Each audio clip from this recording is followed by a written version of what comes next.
Hey people, it's Saturday afternoon, and I just finished that visit Zoom or whatever Instagram visit with Orlando Greenhill of the Black History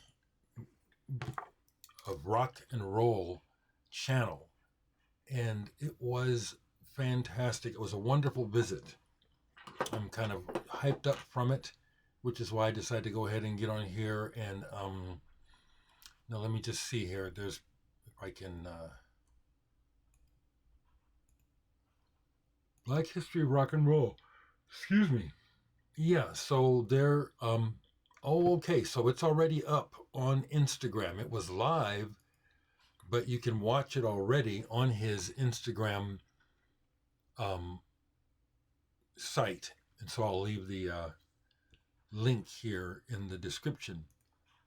It was a wonderful conversation. He and I have things in common, being black musicians with a diverse background and diverse interests outside of the what is most people consider typical interests. So I really enjoyed that, and he asked some good questions. We talked about my past regarding the Black Panthers. We talked about my my mental health background. Talked about my parents. Excuse me. Sorry. Talked about his family. It was good. So I'll leave the link in. If you enjoy my company or knowing more about what I'm about, this is a good way to find out even more. I really enjoyed it. Like I said, he'd been threatening to do this for a couple of years. It finally happened. So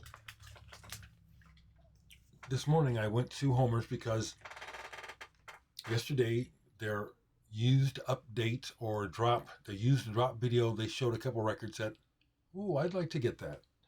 So I called them and said, will you please hold these for me? I will come get them on Saturday. And they did. What's not ironic, but what's interesting is there was a record in the video that I figured I won't have them hold. Who's going to want that? It wasn't there. Herbie Hancock. Feats Don't Fail Me Now. I'm thinking this is back during his jive crackhead days. It was gone. I just, want to get. I'm collecting Herbie, casually. But they got two records in the used section that I wanted. And here's the first one. The Dillinger Escape Plan, Under the Running Board. This is the original or the first version of the band without Greg Pichotto, however you say his name. Really like that guy's voice. I think this is a reissue of one of the early EPs, Under the Running Board. And it is early for them. I like the band, but this is back when they were still getting it together. But isn't that beautiful? I said, yeah, I like that. And then it's etched as well. I can't really quite make out what the etching. There it is. Yeah, it's like a tube out of an amp. So I grabbed that, and I got to see them play shortly after Greg joined the band, and they were just electric, absolutely incredible. And hung out with them afterwards. Decent people, how about that? Decent guys, okay? The other record they got in is like, oh, I want that. Hippie Christian rock from the 70s, Revelation. Look at that cover. I love it. And that was it. It's like, oh, I remember that cover. I know this is Christian rock. I want it, though. And this is good. Musically, it starts off really good. And on top of that, they had a regional, it wasn't a hit, but I remember hearing this. This Is Your Life from this band. I'm in Christian country, fake Christian country. Fake Christians, but I would hear that song somehow. This Is Your Life. I used to be involved in Christian youth groups and stuff, so it might have been like that. Musically, this is really pretty good. I said, yeah, I want that.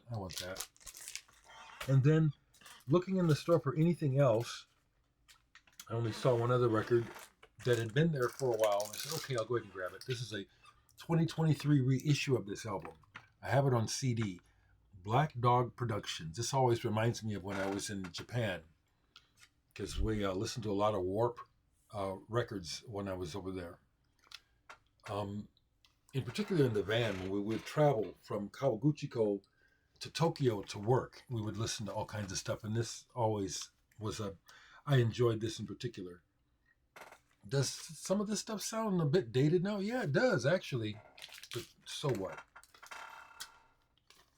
That's what I got. Do I have anything? I think I might have a couple of records sitting here from last night. But yeah, I wanted to just, publicly thank Orlando for finally following through and having me on, because he's been threatening to have me as a guest for years now. And it finally happened.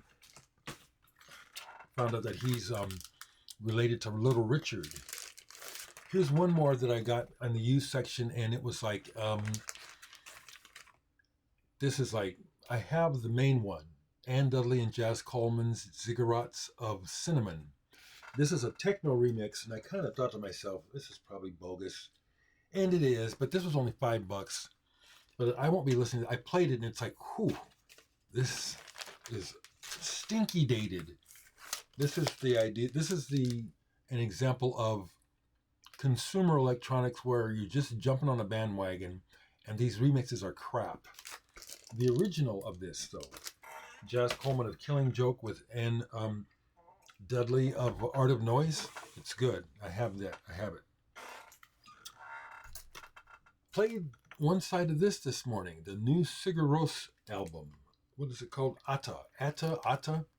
This is really good. And this is another, as I was listening to it, it's another example of something new comes out. There's a fanfare for about 2 hours, and then it's disappeared. I'm in a lot of record collecting groups, and I do a lot of corresponding regarding music. And this is just all completely forgotten. It's like, did it even come out? This is really good. It's like reflecting on the fact that we're constantly bombarded with new stuff. Buy this, constant revolving door of stuff. So, a couple more records. But I want to say before I forget, I have people who have contacted me who just want to Zoom personally. They just want to talk to me. And I say no to those, okay?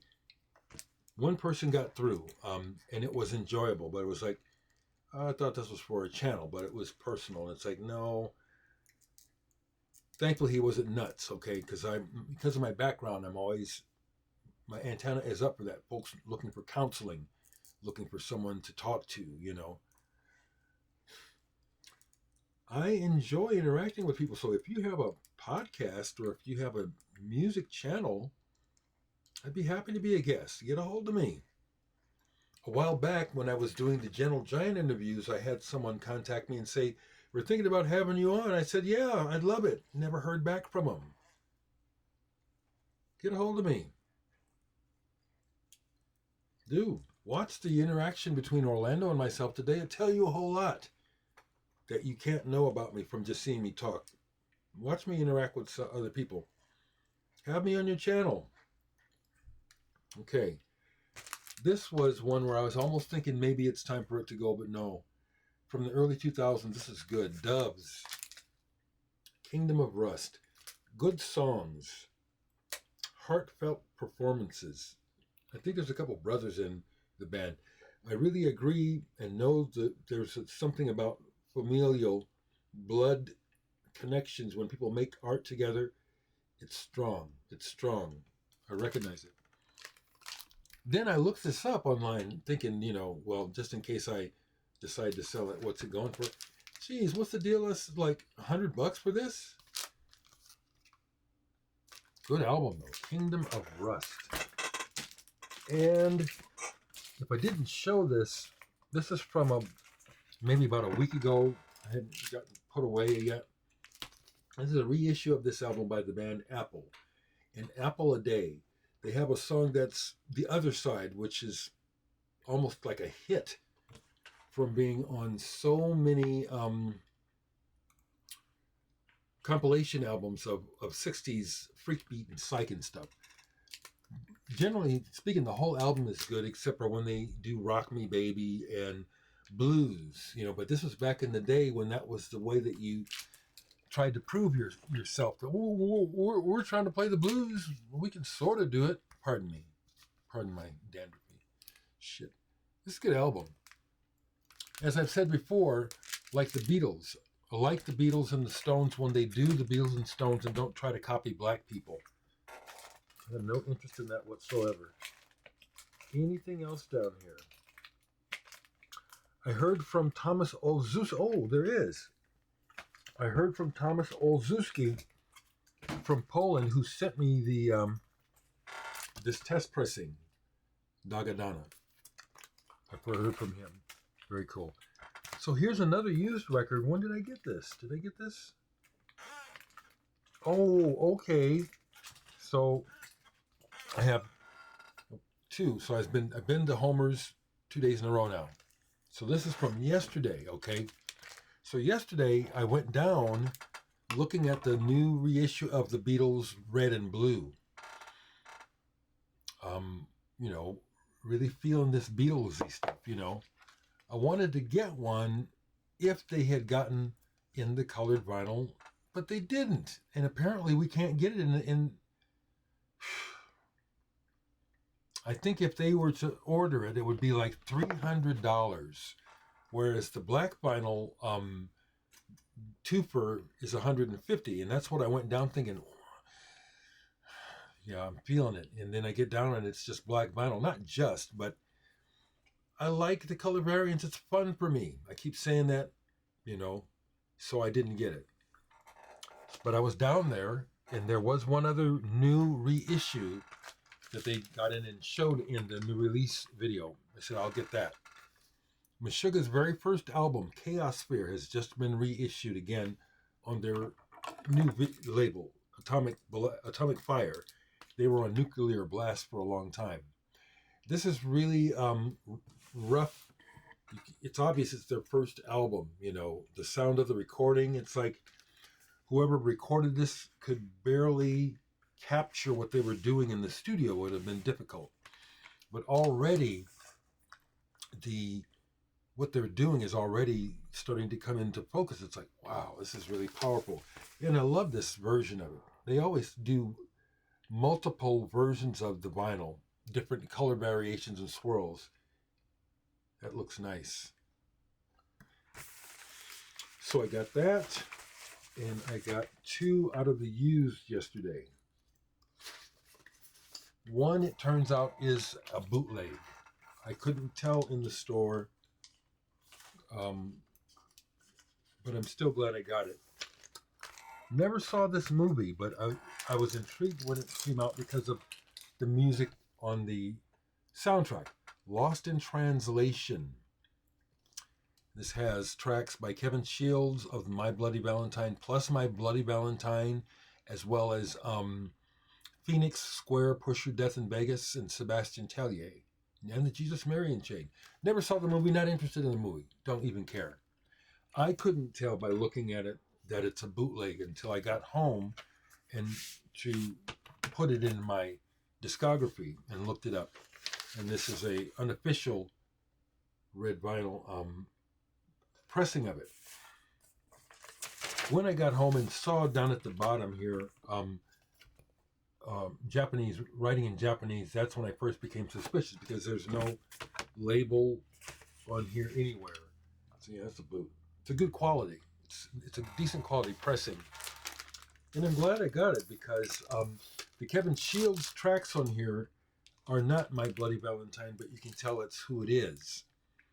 And they're good.